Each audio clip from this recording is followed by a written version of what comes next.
Ambassador Kyung walked through the long crystal hallway. His shoes made soft sounds on the smooth floor. Above him, the ceiling showed the stars. Real stars, not pictures? The building was made from special crystal that let starlight through. It was beautiful, but Kyung did not stop to look. He had seen it many times before. He was going to the Grand Chamber. Today was important. Today, the Senate would vote on humanity's future. Kyung had been Earth's ambassador for 30 years. He knew how these meetings worked. He knew what the other species thought of humans. The Grand Chamber was huge. It was carved from a single mountain long ago by species that were now gone. Seats rose up in circles, level after level, reaching toward the domed ceiling. Each seat held a representative from a different world. Some were tall, some were small, some looked like animals from Earth, some looked like nothing Earth had ever seen. There were 847 species in the Galactic Confederacy. Humanity was number 848. They had joined 53 years ago, after making first contact with an alien ship near Mars. That day had changed everything for Earth. Suddenly, humans knew they were not alone. The galaxy was full of life, full of civilizations that had traveled the stars for thousands of years. Kyung found his seat. It was in the lower section near the back. Not a good position. Important species sat in the front, in the center. Their seats were bigger, more decorated. The human seat was plain and small. That told you everything about how the galaxy saw Earth. Around him, other ambassadors were arriving. Kyung heard them talking. He heard them laughing. Some of them looked at him and whispered to each other. He kept his face calm. He had learned long ago not to show his feelings here. A young woman sat down next to him. It was Hana, his assistant. She had worked with him for 5 years. She was smart and learned quickly, but she was also young, and sometimes she got angry at how other species treated humans. They are laughing at us again, Hana said quietly. Her voice was tight. Yes, Kyung said. They always do. It is not fair. We work hard. We help where we can. Why do they treat us like children? Kyung looked at her. Because to them we are children. They have been traveling the stars for millions of years. We have been here for 53. They see us as babies who just learned to walk. Hana looked down at her hands. Kyung understood how she felt. He had felt the same way when he was young. But anger did not help here. Only patience did. The lights in the chamber changed. Everyone became quiet. The session was starting. High Chancellor Vormak stood up from his seat in the center. He was from the Draconith Empire, one of the oldest and strongest civilizations in the galaxy. He was tall, maybe 3 meters, with scales that shined like oil on water. When he moved, the scales changed colors: red, blue, green, purple. Vormak's voice filled the chamber. He did not need a machine to be heard. Today we discuss an important matter. 12 member species have brought a petition before this Senate. They request that humanity be moved to observer status, observer status. That meant no vote, no voice. Humans could watch the Senate meetings, but they could not participate. They would be guests, not members, Vormak continued. His voice was calm, almost kind. That made it worse somehow. He listed the reasons for the petition. Humanity's technology was primitive. Their ships were slow. Their weapons were weak. Their medicine was basic. They had contributed nothing important to the Confederacy. They took resources but gave nothing valuable back. Each word was like a small knife. Kyung kept his face still. Beside him, Hana's hands were in fists. When Vormak finished, another representative stood. This was Counselor Elethva from the Luminary Collective. She was not solid like most beings. She was made of light and energy floating above her seat. Her voice came from the air itself. I support this petition, she said. Humanity uses physical computers. Physical. In this age, when consciousness itself can compute, they still use machines made of metal and plastic. They watch entertainment on screens. They eat food with their mouths. They are barely evolved beyond their primitive state. Laughter filled the chamber. Not cruel laughter exactly, but the kind of laughter adults make when a child does something silly. It was worse than cruelty. More representatives spoke. Each one added to the list of humanity's failings. Humans needed oxygen to breathe. They needed water to drink. They died from radiation that other species found pleasant. They lived short lives, barely 100 years. They still had wars on their home planet. They damaged their own environment. The words piled up. Kyung listened to them all. He had heard these things before in smaller meetings, in quiet conversations. But never like this. Never all at once, in front of the entire galaxy. Finally, Vormak looked at Kyung. The chamber became quiet again. "Ambassador Kyung, you may speak for humanity." Kyung stood. He felt every eye in the chamber watching him. Some looked curious. Most looked bored. A few looked amused, waiting to see how he would try to defend his species. He did not defend them. "High Chancellor, honored representatives," he began. His voice was steady. "Humanity respects this Senate and its decisions. We have learned much from being part of the Confederacy. If you believe we are not ready for full membership, we will accept your judgment." He could feel Hana's shock beside him. She had expected him to argue, to fight. But Kyung knew better. Arguments would not help. They would only make the galaxy more certain that humans were immature. "I have only one request," Kyung continued. "If the vote passes, please give us 60 days. We have many joint projects with other species. We have agreements and contracts. We need time to close these properly with respect for our partners." Vormak nodded. This seemed reasonable to him. Other representatives nodded too. 60 days was nothing. It was a blink of an eye in galactic time. "The request is granted," Vormak said. "Now we vote." The voting system activated. Each representative entered their choice. The results appeared on screens throughout the chamber. They appeared in the air for species that did not see the same way humans did. They appeared as sounds for species that did not see at all. The numbers were clear. 782 species voted yes. They wanted humanity moved to observer status. 64 species abstained, meaning they chose not to vote either way. Not a single species voted no, not one. Kyung sat down. The vote was final. In 60 days, humanity would no longer be a true member of the Galactic Confederacy. Their embassies would close. Their trade agreements would end. Their military partnerships would finish. They would be alone again, but this time they would know exactly what the galaxy thought of them. Hana leaned close to him. Her voice was shaking. "What do we do now?" Kyung looked at her. For the first time in years, he smiled. It was not a happy smile. It was something else. Something that made Hana feel strange, like she was seeing a different person. "Now," he said quietly, "we go home, and we show them what a mistake they made." The message went out from Earth within 6 hours of the vote. It reached every human ship, every human colony, every human embassy across the galaxy. The message was simple and direct. It came from Admiral Nari herself. "All personnel begin immediate withdrawal procedures. Follow Protocol 7. No delays, no exceptions. We are going home." Protocol 7 was something every human in space knew about, but nobody thought they would ever use. It was the plan for complete withdrawal from the galaxy. Every embassy had it in their files. Every ship captain had it in their systems. Every colony administrator knew the steps by heart. Now it was happening. On the trading station Markev 7, human merchants received the message during breakfast. A man named Jinho was eating with his daughter when his comm device beeped. He read the message twice, then he stood up and started packing. "Dad, what is wrong?" his daughter asked. "We are leaving, Mina. Right now. But we have 3 more months on our contract." "Not anymore. Pack everything. We leave in 4 hours." The station manager, a being from the Trellian species with 6 arms and too many eyes, found Jinho as he was loading his ship. The manager was confused and a little angry. "You cannot leave. We have agreements. You signed papers." Jinho handed him a data chip. "This has all our current contracts and how to complete them. We have paid all penalties for early termination. Everything is legal." "But why? What happened?" Jinho looked at him for a long moment.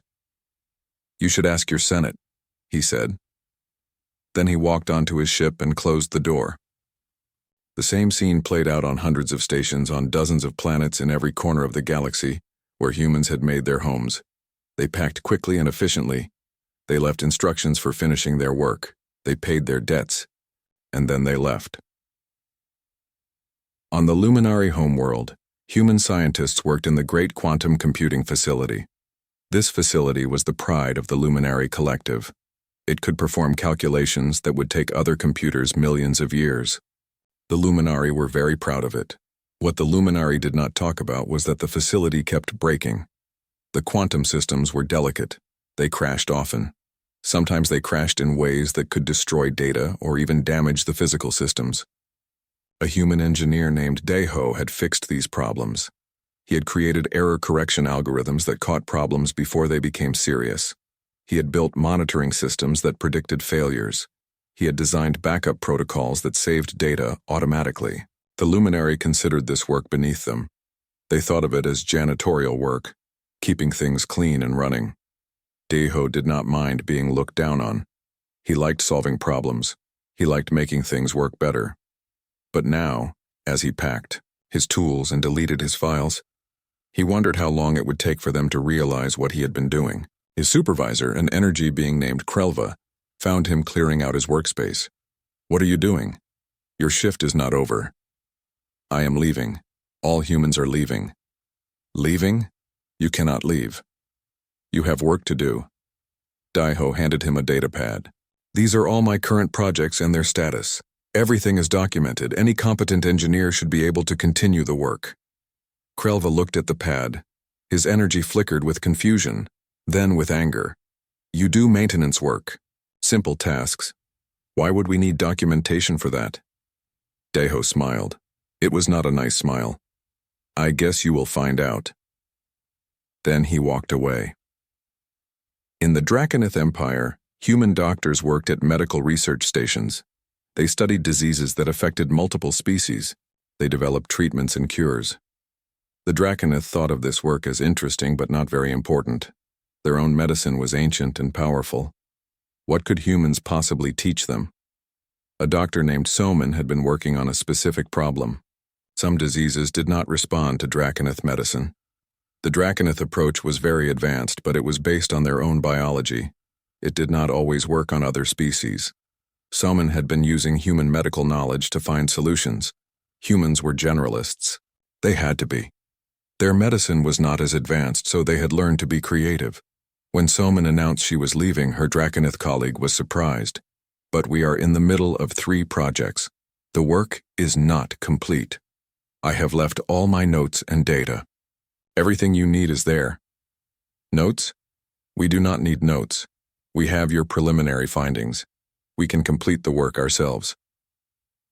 Soman did not argue. She just smiled and left. The Draconith did not understand that the preliminary findings were useless without understanding the human approach that had created them. By the end of the first week, the galaxy started to notice. Human ships were disappearing from space lanes. Human embassies were closing. Human workers were leaving their posts. At first, most species did not care. Humans were a small presence. Their absence was like removing a single grain of sand from a beach. But some species noticed right away. These were the smaller species, the ones who depended on human services. Human merchant ships were small and slow by galactic standards, but they went places that bigger, faster ships did not bother with. They delivered medicine to remote colonies. They carried specialty goods that were not profitable enough for major shipping companies. They connected small trading posts and minor settlements. When the human ships stopped coming, these small places suddenly found themselves isolated. Their regular deliveries stopped. Their communications became harder because humans had been running relay stations. Their trade dried up because humans had been the middlemen connecting them to larger markets. A colony administrator named Vector, from a species called the Minnow, tried to contact his usual human shipping partner. The call did not go through. He tried again. Nothing. He checked the shipping schedules. Every human ship in his sector had canceled their routes. Vector contacted larger shipping companies. Could they take over the routes? The companies looked at the routes and said no, not profitable. Too many stops. Too much time for too little cargo. The routes did not make economic sense. That was when Vector realized something. The routes did not make sense economically. Humans had been running them anyway. Not because they made money, but because the colonies needed them. Humans had been doing unprofitable work because it was the right thing to do. By the second week, Ambassador Kyung was back on Earth. He had closed the embassy on Velthar Prime personally. Every file was deleted. Every piece of equipment was packed and shipped home. The building was cleaned and returned to the Confederacy. Nothing was left behind. He met with Admiral Nari in her office. She was looking at reports from across the galaxy. The withdrawal was going smoothly, almost too smoothly. "They do not understand yet," Nari said. "They think we are just upset children throwing a tantrum." "They will understand," Kyung said. "Give them time." "How much time?" Kyung looked out the window at Earth's blue sky.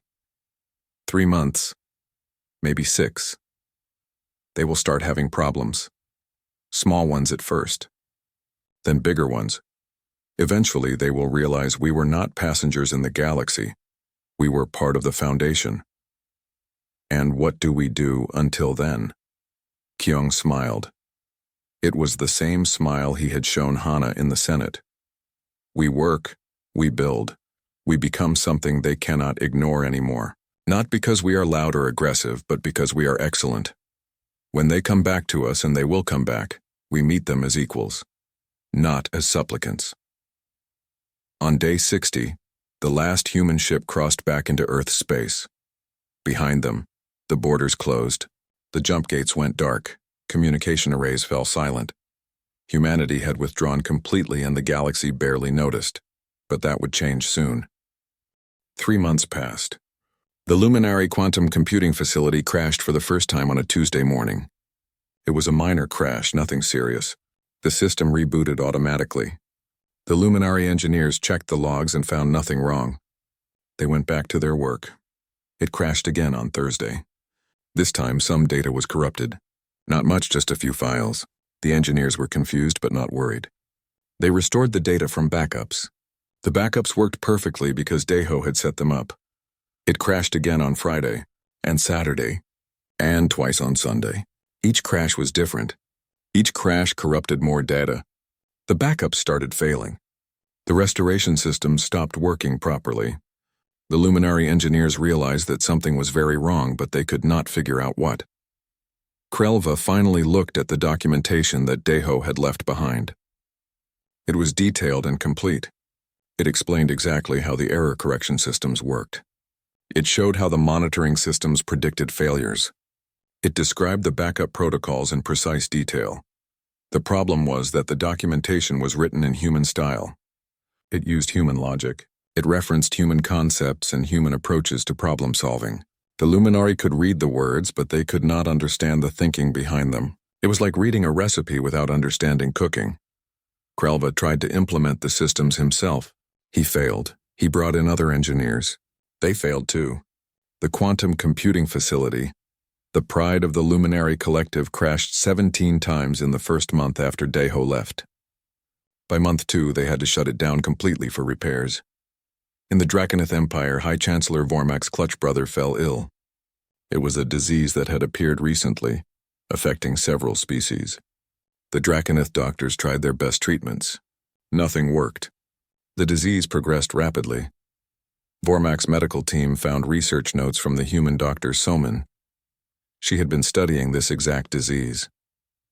Her notes showed a possible treatment. It was unconventional, combining approaches from 3 different medical traditions. The Draconith doctors tried to follow her notes. They could not make it work.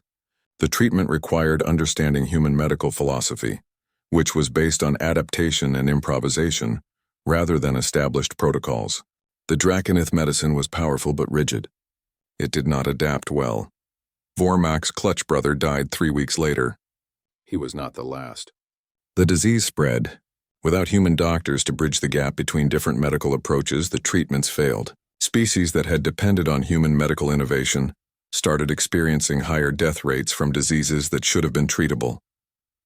On the remote colony that Vector administered, supplies ran out. Medicine first, then certain foods, then spare parts for essential equipment. Vector contacted larger colonies asking for help. They were sympathetic but could not help. Their own supplies were stretched thin because human ships were not filling the gaps anymore. Vector tried to contact the human shipping company he had worked with. His messages bounced back. All communication channels to human space were closed. He tried sending a ship to the human border. The ship was met by a patrol vessel. The human captain, a young woman named G1, was polite but firm. She explained that human space was closed to outside traffic. She offered to relay messages to Earth's government, but she made no promises about responses. She suggested that Vector contact the Galactic Confederacy for assistance with his supply problems. Vector did contact the Confederacy. He was not the only one. Hundreds of small colonies and settlements were having the same problems. The Confederacy tried to help. They organized emergency supply runs. They redirected major shipping routes. It was not enough. The major shipping companies charged high prices for unprofitable routes. Many colonies could not afford it. Some colonies were simply too remote or too small to be worth the effort. These places had survived before because humans had serviced them anyway, treating it as a public service rather than a business. By month 6, 43 colonies had been abandoned. The residents evacuated to larger settlements, leaving behind homes and lives they had built over generations. It was a humanitarian crisis, but the Senate was slow to respond. They were dealing with other problems. On the mining colony Carvian 5, the extraction equipment failed. This equipment was critical. It mined rare elements that were used in everything from ship engines to medical devices. 17 major worlds depended on this mine. The equipment had been designed by a human engineer named Wanho. He had spent 5 years developing it, adapting human mining technology to work in the unique conditions of Carvian 5. The equipment was efficient and reliable until it broke. The Carvian engineers tried to repair it. They had technical manuals and diagnostic tools. They had decades of experience with mining equipment. But Wanho's designs were different. They combined technologies in unexpected ways. They used principles that made sense to a human engineer but were foreign to everyone else. The repairs failed. The equipment could not be fixed. The mine had to shut down. The shortage of rare elements started affecting production across 17 worlds. Ship construction slowed. Medical facilities ran out of crucial components. Industries that depended on these elements had to reduce operations or shut down entirely. In the Galactic Senate, species started asking questions. Why were so many things breaking down? Why were so many systems failing? What had changed? The answer was obvious but hard to accept. The humans had left. That was what had changed. A special committee was formed to study the problem. They spent 2 months gathering data and interviewing experts. Their report was thorough and damning. Humanity had integrated itself into galactic civilization in thousands of small but essential ways. They had filled gaps. They had solved problems. They had connected communities. They had maintained systems. They had bridged differences. Nobody had noticed because the work was unglamorous. It was not advanced technology or impressive science. It was practical problem solving. It was showing up and doing the work that needed to be done, even when it was not prestigious or profitable. The committee's conclusion was clear. The Galactic Confederacy needed humanity. More than that, humanity had been holding the Confederacy together in ways that nobody had appreciated. High Chancellor Vormak read the report 3 times. Each time he felt worse. He remembered the Senate session where humanity had been mocked and dismissed. He remembered his own words listing their supposed failures. He remembered the vote where not a single species had stood up for them. He remembered Ambassador Kyung's calm acceptance, the quiet dignity, the lack of argument or protest. At the time, Vormak had thought Kyung was simply acknowledging the obvious truth of humanity's inadequacy. Now he understood differently. Kyung had not been accepting defeat. He had been accepting the challenge. He had known what would happen when humans withdrew. He had known the galaxy would realize its mistake. He had been confident enough to simply walk away and let reality teach the lesson. Vormak called an emergency Senate session. When all the representatives were assembled, he presented the committee's findings. The chamber was quiet as he spoke. The implications were clear. They had made a catastrophic error in judgment. Councillor Elitheva, who had mocked humanity for using physical computers, was noticeably absent. Her luminary collective was still struggling to restore their quantum computing systems. They had been forced to borrow computational resources from other species. It was humiliating for a species that prided itself on intellectual superiority. "We must contact humanity," Vormak said. "We must ask them to return. We must admit our mistake." The vote was unanimous. Every species agreed. They had no choice. The galaxy was struggling without humanity, and it was only getting worse. But reaching out to humanity proved harder than they expected. Messages went unanswered. Diplomatic overtures were politely declined. Humanity was not interested in talking to the galaxy that had rejected them. At least not yet. They were busy with something else. Something that would change everything. Behind the closed borders of human space, something remarkable was happening. Admiral Nari stood in the command center of Earth's defense station, watching the displays with satisfaction. Around her, officers coordinated the largest scientific and industrial effort in human history. When humanity had joined the Galactic Confederacy 53 years ago, they had tried to fit in. They had tried to learn galactic technology. They had tried to adopt galactic methods. They had tried to become more like the older, more advanced species. It had not worked well. Human minds did not think the same way as other species. Human approaches to problems were different. Instead of abandoning their own methods, they should have been developing them. Now, finally free from the pressure to conform, that is exactly what they were doing. Chief Scientist Taiho entered the command center. He looked tired but excited. He had been working around the clock for months. "Admiral, the prototype is ready for testing." "Which prototype?" Nari asked. There were dozens of projects underway. The quantum communication system, the one that everyone said was impossible. Nari smiled. The Confederacy had been trying to develop faster-than-light communication for centuries. Their best scientists said it could not be done. The physics did not work. Quantum entanglement could not transmit information faster than light. This was settled science. Taiho had not accepted that answer. Instead of using quantum entanglement the way the Confederacy did, he had approached the problem differently. He had combined quantum mechanics with principles from human information theory and some mathematics that nobody else had thought to apply. The result was a system that technically did not transmit information faster than light, but achieved the same practical result. The test was successful. A message sent from Earth reached a station near Jupiter instantly. Not almost instantly, not with a tiny delay, instantly. The implications were enormous. With real-time communication across interstellar distances, everything changed. Ship coordination became trivial. Emergency responses became immediate. Information sharing became effortless. It was the kind of breakthrough that reshaped civilization. But it was not the only breakthrough. Across human space, researchers were making progress on dozens of problems, free from the need to use Confederacy-approved methods, free from the pressure to conform to galactic standards. They were innovating at an unprecedented pace. A team led by a woman named Minho solved the three-body problem. This was a mathematical problem that had frustrated the galaxy's best minds for millennia. The Confederacy had built massive quantum computers to simulate solutions. They produced approximations, good enough for practical use but not exact. Minho's team found an exact solution. They did it using relatively simple mathematics approached from a human perspective. The solution was elegant and beautiful. It was also immediately useful. Navigation became more precise. Orbital mechanics became more predictable. Energy efficiency improved across all human spacecraft. In medical research, a doctor named Seokjin developed a new approach to regenerative medicine. Instead of trying to use advanced alien techniques, he went back to basic human biology. He studied how the human body naturally healed itself. Then he found ways to enhance and direct those natural processes. The result was a treatment that could regrow damaged organs. Not just for humans, but for dozens of other species. It worked because it respected the body's own healing mechanisms rather than trying to override them.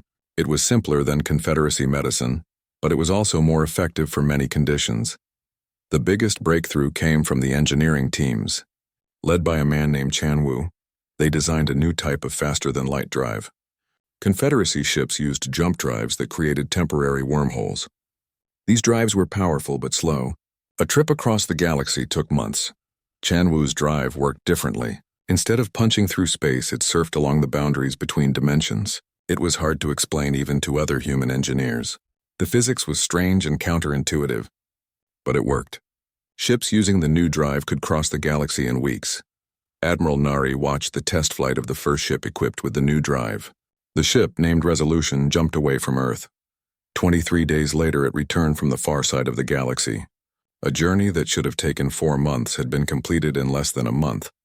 While humanity was advancing behind closed borders, the Confederacy was struggling. The problems kept getting worse. More systems failed. More colonies were abandoned. More species found themselves unable to maintain infrastructure that humans had built or services that humans had provided. High Chancellor Vormak sent a formal petition to Earth. It was signed by all 847 member species. It acknowledged the Senate's error. It recognized humanity's contributions. It asked for humanity's return. It offered full restoration of Senate privileges, plus additional considerations. The petition was delivered by Councillor Alethva personally. She traveled to the human border, where she was met by a patrol ship. The captain, a young officer named Jiwon, accepted the document politely. She transmitted it to Earth and said humanity would consider the request. That was all. No promises. No timeline. No indication of what humanity was thinking. Alethva found this deeply frustrating. The Luminari were used to being in control of diplomatic situations. Now she was the one waiting for a response, hoping for consideration. Months passed. The Confederacy sent more messages. They offered trade agreements. They offered technology sharing. They offered apologies. Nothing worked. Humanity remained silent. Then strange reports started coming in. Ships passing near human space detected unusual energy signatures. Sensors picked up drive emissions that did not match any known technology.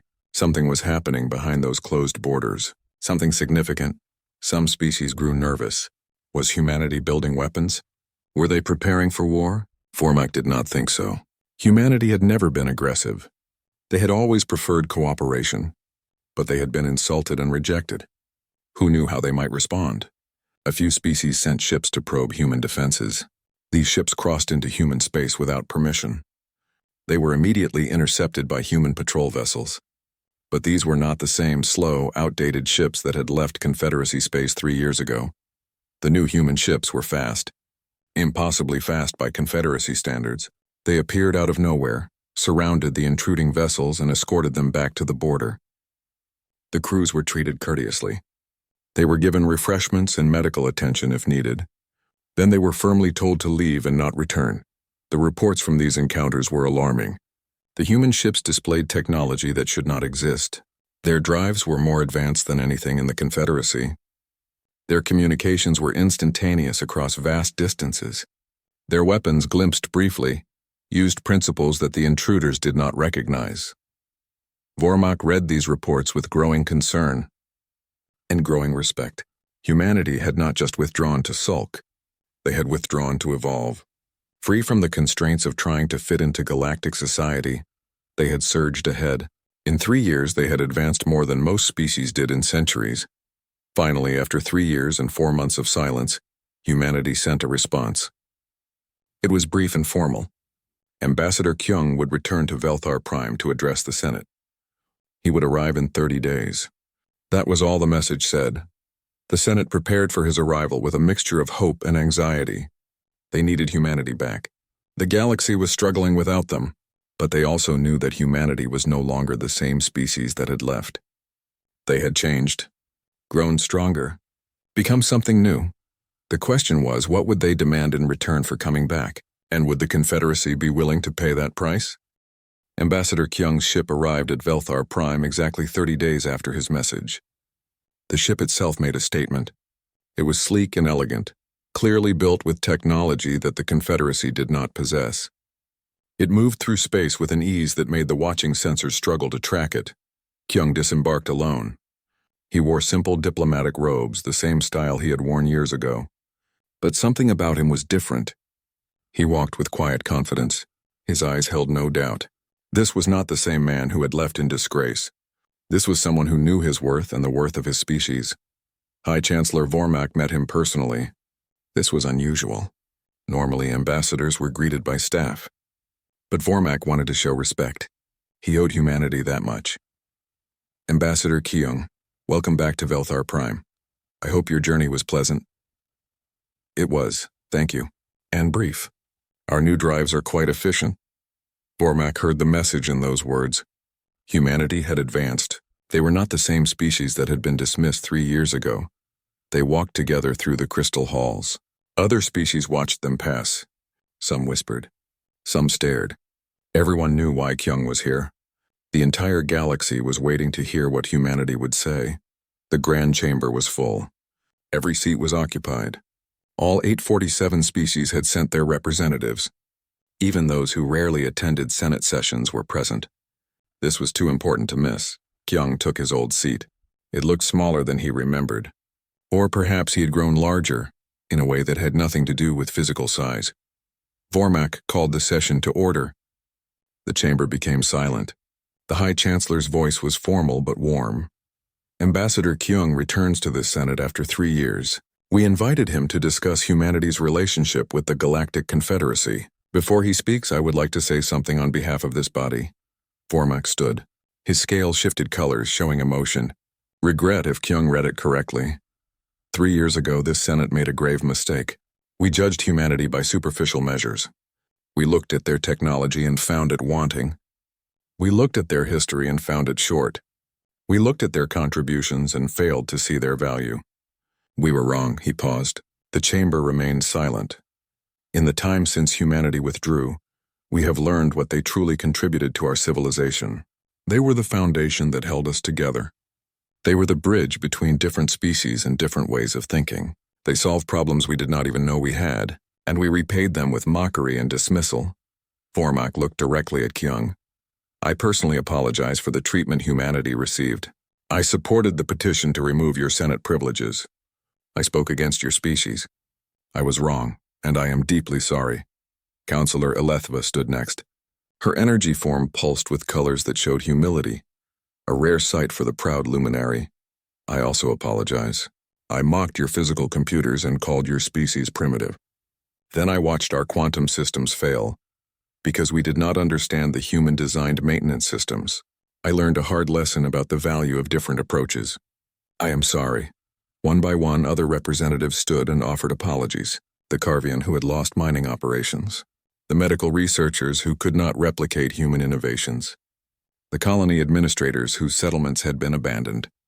All of them acknowledged their mistakes. Finally, Kyung stood. The chamber became completely quiet.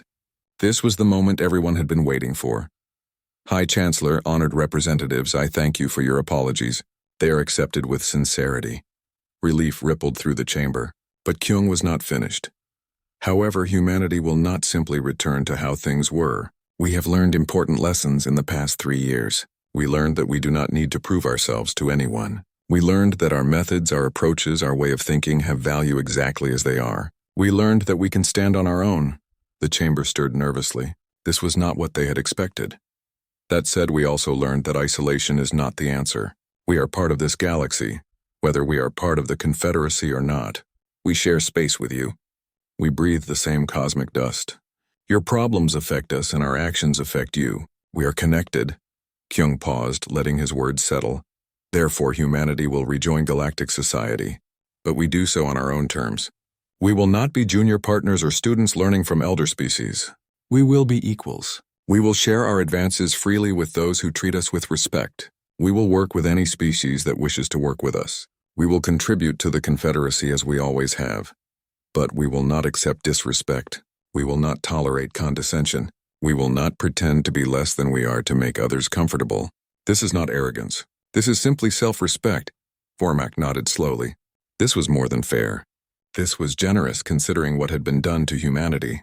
Those terms are acceptable. I will call for a vote to restore humanity's full Senate privileges and recognize them as equal partners in all Confederacy matters. The vote was unanimous. Every species voted yes. This time humanity was welcomed back not as a courtesy or a favor, but as equals. As partners. As essential members of galactic civilization. After the session, many ambassadors approached Kyung. They wanted to discuss cooperation.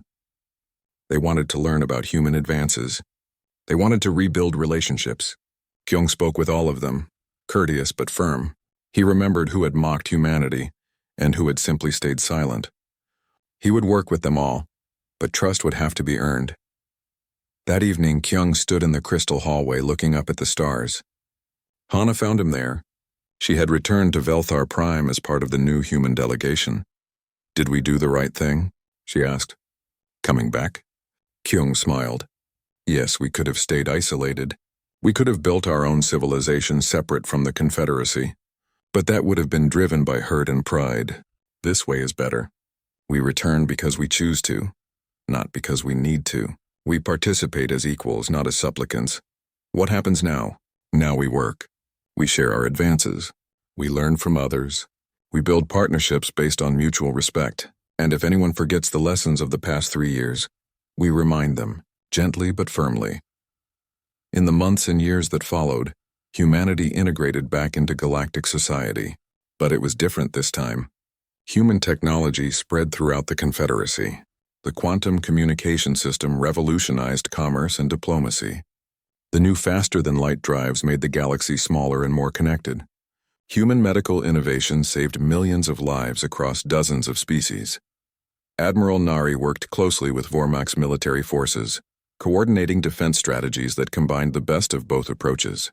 Chief Scientist Taiho collaborated with Luminari researchers, each learning from the other. Dr. Soman trained medical teams from multiple species in her regenerative techniques. The galaxy learned to appreciate different approaches to problems. The Confederacy Charter was updated to reflect this. No species could be judged solely on technological advancement or cultural age.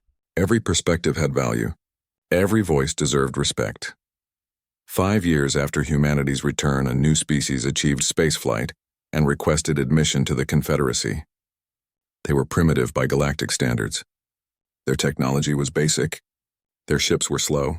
Some species wondered if they were ready. Ambassador Kyung spoke in favor of their admission. He reminded the Senate of recent history. He pointed out that contributions come in many forms. He argued that diversity of thought strengthens the Confederacy. The new species was admitted unanimously. After the vote, their young ambassador approached Kyung. They were nervous and uncertain. "Thank you for speaking for us. We are worried we do not belong here among such advanced civilizations." Kyung smiled and put a hand on their shoulder. "Never let anyone make you feel small. Your perspective is unique. Your contributions will be valuable. Stand with confidence. Offer your gifts freely, but never accept disrespect. The galaxy is vast enough for all of us and strong enough to be made stronger by every voice willing to speak." The young ambassador stood a little taller. They thanked Kyung and walked away with new confidence. Kyung watched them go, remembering his own first days in this chamber, remembering the mockery and dismissal, remembering the long journey that had brought humanity to this point. The galaxy had changed, not because humanity had forced it to change, but because the galaxy had learned a hard lesson. Pride comes before a fall. Dismissing others weakens everyone. Respecting all voices makes the whole stronger. As Kyung returned to his seat for the next session, he heard none of the whispers or laughter that had once followed him. Instead, he heard greetings, respectful nods, invitations to collaborate. The Senate that had once mocked humanity now welcomed them as equals, as partners, as essential members of galactic civilization. And in a chamber that had once echoed with mockery, there was now genuine cooperation between equals who had learned, at great cost, the true value of mutual respect.